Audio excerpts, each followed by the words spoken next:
TV. With a little bit of a simple kind of drama, rhyme defying blind eyes open when the rhyme smoking from the writing. Gentle giant shining armor bomb the track, soft fact that relation, then we put it on wax like that. Welcome to another Cold Fusion video. I'm going to start this video off with a quote.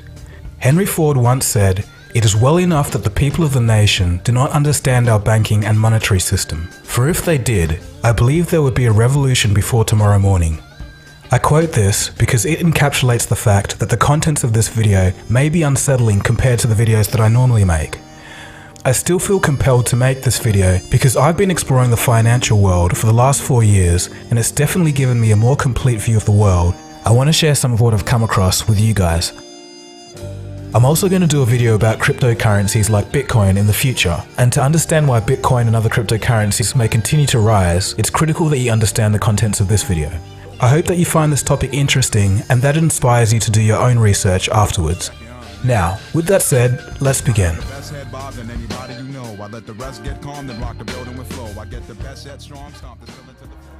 So who controls all of our money? It's a simple question. We all know that you and I don't control it, our employees don't control it, the companies that they work for don't control it. So who does? Where does it even come from in the first place? I'll give you a hint. Money does not come from the government. It's a seemingly obvious question that's never asked or taught in schools for some reason. Unfortunately, most people's lives are basically dedicated to money. It's all people ever worry about or talk about. We go to school to learn basically how to go to university, to learn the skills to get a good job so that we can trade hours of our lives, all for this thing called money. So why wouldn't you want to know where money comes from and who issues it? Today, in this very special video, you're about to find out the answer to the question of who controls all of our money. People today can tell something isn't quite right with our financial system, but they just can't put their finger on it. Some people think it's the failure of government, others think that it's the failure of capitalism itself. This video should clarify a few things.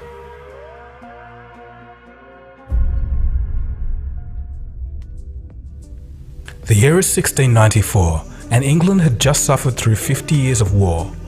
Exhausted, the English government needed loans to fund their political means.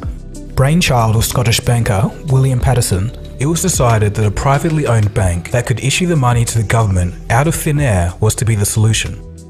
This was the very first modern central banking system in the world. Central banking is more influential than laws, governments, and politicians, but strangely not the focus of the general public.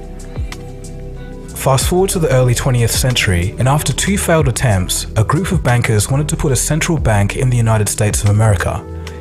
It was December of 1910, and Senator Nelson Aldrich boarded a private train car in New York with 6 others. The 6 were not to be spotted by any news reporters to avoid questions. Their destination? Jekyll Island off the coast of Georgia. The meeting went for 9 days, and from that, they created the Federal Reserve System. This is all documented and a matter of public record. Some of them went on to write about the meetings in their personal biographies. Here's a quote from Frank Vanderlip, president of the National City Bank of New York, February 9th, 1935, in the Saturday Evening Post. I was as secretive, indeed as furtive as any conspirator. Discovery we knew simply must not happen, or else all our time and effort would be wasted. If it were to be exposed that our particular group had got together and written a banking bill, that bill would have no chance whatever of passage by Congress. The 6 men that Nelson Aldrich brought together included the head of banks, branches of government such as the Treasury, and some of the richest people on earth at the time. To give you an idea of how rich they were, in 1910, these 6 men represented a quarter of the world's worth. The bankers told the American public that the purpose of the system was to stabilize the economy and to stop the grip of the Wall Street banks over America. The problem was, the guys that wrote the bill were the very same people they said they'd stop. If they succeeded, it will give a small group of men the ability to create money from nothing and loan it to the American government with interest. So why was it done in secret? Because the American people didn't want a central bank. Back then, unlike today, people knew what central banks were and understood them very well. Everywhere a central bank went, there'll be wealth inequality, wild swings between economic booms and busts, and after each bust, those at the top of society mysteriously came out richer while everyone else got poorer. Europe was the running example of this at the time. The Federal Reserve was originally drafted as the Aldrich Bill, but when it came into Congress, they recognized Senator Aldrich's name and smelt a rat. The bankers needed better cover. They decided to send two millionaire friends to carry the bill to quell the suspicions of Congress and renamed it the Federal Reserve Act. Next, in a textbook lesson of deceit, the bankers set out to fool the American people through disinformation. In the newspapers of the day, the bankers screamed and protested against the new Federal Reserve Bill. It would ruin the banks, they exclaimed. The average person read the protesting articles of the bankers and thought to themselves, if the bankers hate it, it must be good. And then they ended up unknowingly supporting a Trojan horse. The bankers also fooled Congress by putting clauses in the bill that limited their power only to remove them once the bill was passed. A double head fake of the public and Congress was all it took. The bill was passed on December 23, 1913, while most of Congress was out on holiday.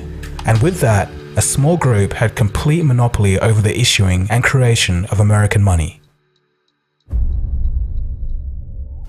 Today, the Federal Reserve is the most powerful entity in the United States, and they're not ashamed to admit it either. Here's former Fed Chairman Alan Greenspan. What should be the proper relationship between a chairman of the Fed and a president of the United States? Well, first of all, the Federal Reserve is an independent agency, and that means basically that there is no other agency of government which can overrule actions that we take. What the relationships are don't frankly matter. In addition to this, it seems that the Fed can't even be touched by investigating parties. So I'm asking you if your agency has, in fact, according to Bloomberg, extended $9 trillion in credit, which, by the way, works out to $30,000 for every single man, woman, and child in this country. I'd like to know, if you're not responsible for investigating that, who is? We have responsibility for the Federal Reserve's programs and operations, audits, to conduct audits and investigations in that area. In terms of who's responsible for investigating, would you mind repeating the question one more time? Mr. Chairman, my time is up, but I have to tell you honestly, I am shocked to find out that nobody at the Federal Reserve, including the Inspector General, is keeping track of this. So what does all of this have to do with me, you might be asking? I don't even live in the US. Well, two reasons. Number one, the central banking model from the Bank of England and the United States has now been put in all countries, and even consolidated power in parts of Europe as the European Central Bank, or ECB. This unites separate countries under one economic policy. The only places in the world that don't have central banks are North Korea, Iran, and Cuba. In 2000, this list suspiciously included Afghanistan, Iraq, and Libya. And number two, since the end of World War II, the US dollar has been the reserve currency of the world. This means that all central banks hold US dollars in their reserves. In other words, all other currencies are backed by the US dollar. This directly links your country to the Federal Reserve's monetary policy in America. More on this later. When the post-World War II monetary system, called the Bretton Woods system, was created, all US dollars were backed by and exchangeable for gold. A byproduct of this was that currencies used to be very stable in relation to each other. Before that, all the countries, the exchange rates were fixed, and year after year you could predict what prices were going to be. You could start a business elsewhere, know if you could calculate profits. Business was much easier before floating exchange rates. Unfortunately, in 1971, due to a falling US dollar, international capital flows into gold, and the funding of the Vietnam War, President Nixon took the US dollar off the gold standard. I have directed Secretary Connally to suspend temporarily the convertibility of the dollar into gold or other reserve assets. Now the dollar was floating and backed by nothing, and has been ever since. Okay, so let's think a little. If the US dollar is backed by nothing, but the world's reserves are backed by the US dollar, intrinsically, since 1971, doesn't this mean that all currencies are now backed by nothing tangible, only trust in the American government? Well, this is correct. Money backed by nothing is known as fiat currency. Fiat in Latin means let it be done. In other words, the government says it is money, so it is. A consequence to having money backed by nothing is that whenever the Federal Reserve creates money, it dilutes the currency supply of all other nations because their reserves are backed by the US dollar. All countries' reserves are worth less each time money is created. In the past few years, the Federal Reserve has printed trillions of dollars, and countries like Russia and China have noticed this. As a reaction to the money printing, these countries have been selling US dollar reserves and buying gold over the same period. But wait a second. Some of you clever thinkers out there may have asked yourself, if every currency on Earth is backed by nothing, how am I able to pay for things? Well, as it turns out, the whole economic system today is running because it's backed by faith. Faith that you can exchange your unit of currency for goods or services. In a way, part of that faith comes from the fact that not many people actually know where money comes from. We're about to find that out in this video. A central bank is essentially the entity that manages a nation's money supply, and it can loan money to the government with interest. In the United States and most other countries, it works like this.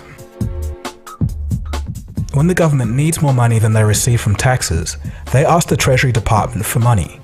The Treasury then receives an IOU or bond from the government. The Treasury, through the banks, gives this IOU to the Federal Reserve. The Fed then writes a check for this IOU and hands it to the banks. At this exchange at the banks, money is created and it can be used to pay government bills. So hang on, where does the Fed get the money to be able to write this check? They get this money from nowhere. They literally just invent it. Here's a quote from the Boston Federal Reserve. Quote, "When you or I write a check, there must be sufficient funds in our account to cover the check. But when the Federal Reserve writes a check, there is no bank deposit on which that check is drawn. When the Federal Reserve writes a check, it is creating money." End quote. So in essence, they're writing a check and creating money from an account that has no money in it. The money the Federal Reserve creates can be used as legal tender to buy things and eventually makes its way into the real economy.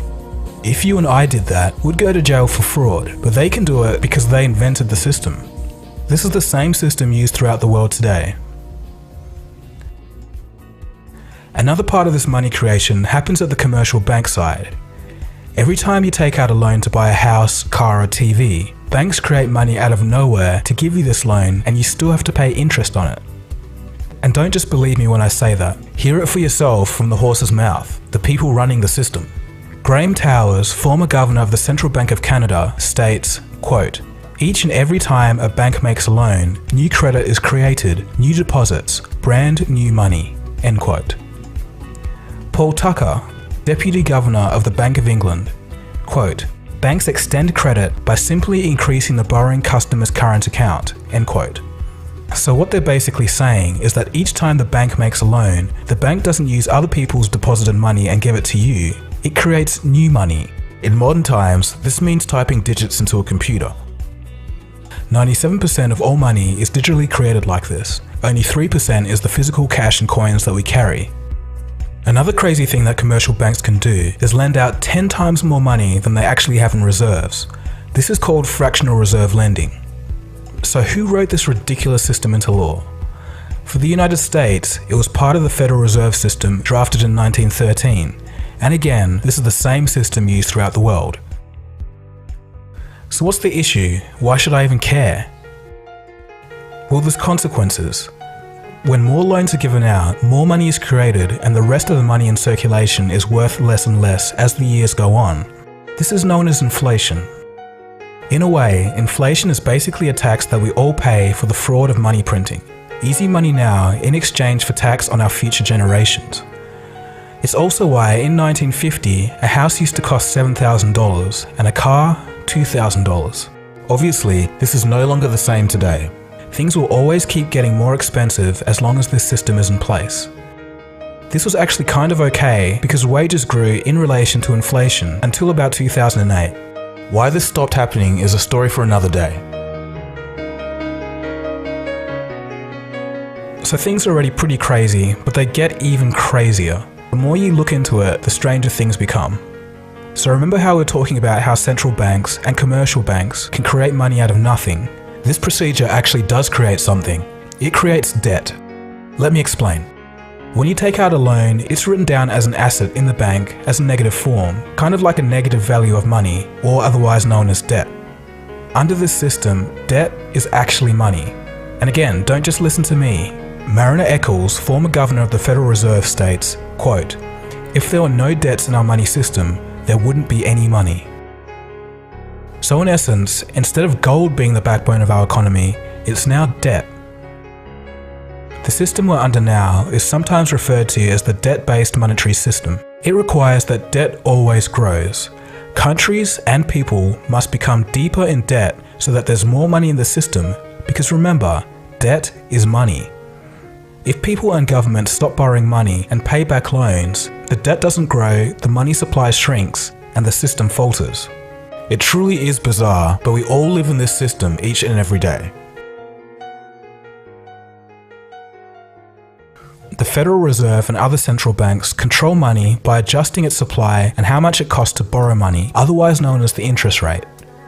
With these tools, and as a consequence of human group psychology, central banks can create booms and busts in the economy at will and also distort and derail an economy by messing with it. Let's take a quick case study. In the year 2000, Federal Reserve Chairman Alan Greenspan cut interest rates to 1%. He did this to try and fight off a recession from the dot-com bubble and encourage people to borrow money. When interest rates are low, if you're borrowing money, you save a whole lot on repaying